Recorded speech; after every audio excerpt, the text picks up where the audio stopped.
masalah waris yang harus segera dibagi. Akan tetapi bagaimana kalau kejadiannya seorang ibu yang ditinggal oleh suaminya kemudian bersikukuh tidak mau membagi-bagi dengan alasan untuk bekal hidup sang ibu tersebut. Apakah sebagai seorang anak pasrah begitu saja atau bagaimana Buya? Mohon pencerahannya dari Buya. Semoga bermanfaat. Terima kasih. Wassalamualaikum warahmatullahi wabarakatuh. Waalaikumsalam warahmatullahi wabarakatuh. Bermacam-macam model penunda-nunda waris. Ada seorang ibu, ada seorang anak, hanya karena dia yang tinggal di rumah pusaka. Ada macam-macam. Ada yang memang maksudnya baik, tapi tetap salah. Ada yang maksudnya memang jahat, menunda-nunda, dia ingin merongrong dulu dia. Ada. Tapi pun bentuknya menunda waris adalah bukan sebuah kemaslahatan. Nah, jika ada seorang ibu yang seperti itu, dilihat saja misalnya, kalau memang asetnya besar, maka nanti segera diajak diskusi sang ibunda, kalaupun tidak bisa orang lain yang memahamkannya. Berarti permasalahannya ibu belum paham tentang ini. Ada yang memahamkannya. Dan memahamkan waris bukan dari pesaingnya, bukan dari anggota keluarga. Nggak akan paham. Jadi yang memahamkan urusan waris adalah orang di luar itu. Sebab dalam keluarga bagi waris itu langsung panas. Maka kami hindar. Kan jika keluarga membahas waris dengan diri mereka sendiri, itu biasanya, mohon maaf, ada setannya satu muncul, ngangkat suara. Yang lain panas semuanya.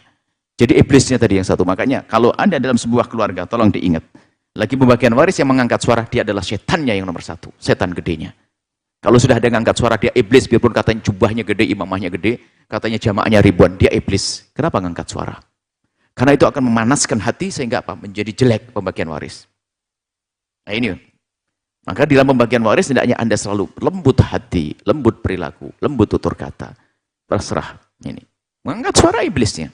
Sebab yang lain jadi tersinggung dong. Enggak, saya punya hak di situ. Saya ngomong baik-baik. Kenapa kamu ngomong kasar? Terus mau apa? Wah, kan berantem jadinya. Nah, kan jangan jadi iblis Anda. Ini saya ingatkan begitu kenapa? Problem permasalahan gara-gara ini semuanya.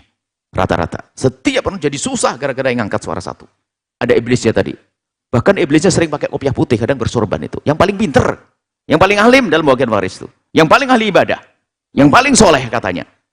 Nah ini saya ingatkan keras begitu, saya capek hari ini ngurusi waris gak beres-beres, ternyata justru gara-gara orang-orang begitu tuh.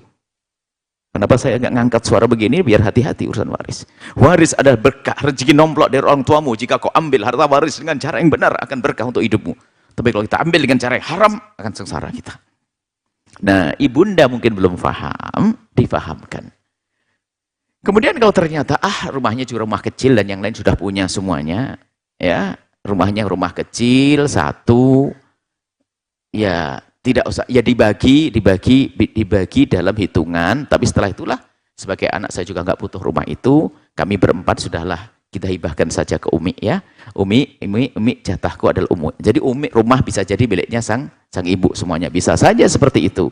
Wong namanya anak kok, masa anak sudah punya rumah? Ibunya kan mikir kalau dibagi nanti saya tinggal di mana dan sebagainya, mikir. Biarpun ibu juga salah sebetulnya. Tapi sebagai seorang anak, mikir dong, ibunya mungkin punya kenangan, nostalgia, keindahan di dalam rumah itu.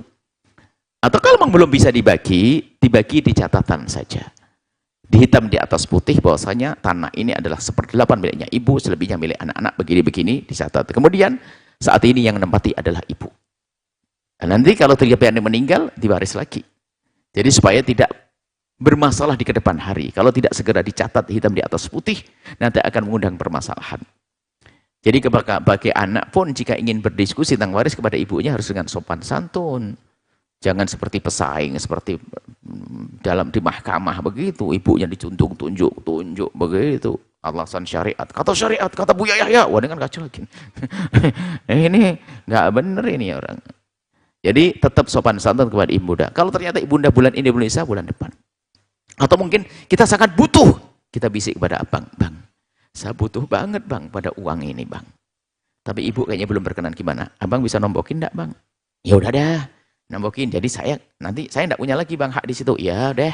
Bisa jadi begitu. Jadi musyawarah tetap penting, tapi mendudukkan permasalahan itu penting, segera. Jangan ditunda lama-lama. Adapun ibu belum bisa, dirayu lagi. Adapun dengan cara kekerasan kepada ibunda adalah bukan dibenarkan. Tidak dibenarkan. Ujung-ujungnya nanti ngalah saja. Bismillah, ya sudahlah. Tapi saya butuh, ya sudahlah, cari pinjaman aja yang lain. Yang penting jangan sampai nyakiti ibunda. Karena bukan berarti ibunda melanggar syariat, tidak. Kadang masih bayangin cucunya kumpul di sini enak, waktu itu di sini enak. Pikirannya macam-macam seorang ibu. Tapi Anda sebagai seorang ibu jangan begitu. Selagi harta peninggalan tidak jadi waris. Haknya anak-anak. Haknya ahli waris, seperti itu. Semoga Allah memudahkan kita dalam pembagian waris, keluarga tetap indah, tidak ada permusuhan, tidak ada kebencian. Wallahu a'lam bishawab. Setelah Anda menyaksikan video ini, jangan lupa berselawat kepada baginda Nabi Muhammad sallallahu alaihi wa alihi wa sahbihi wasallam.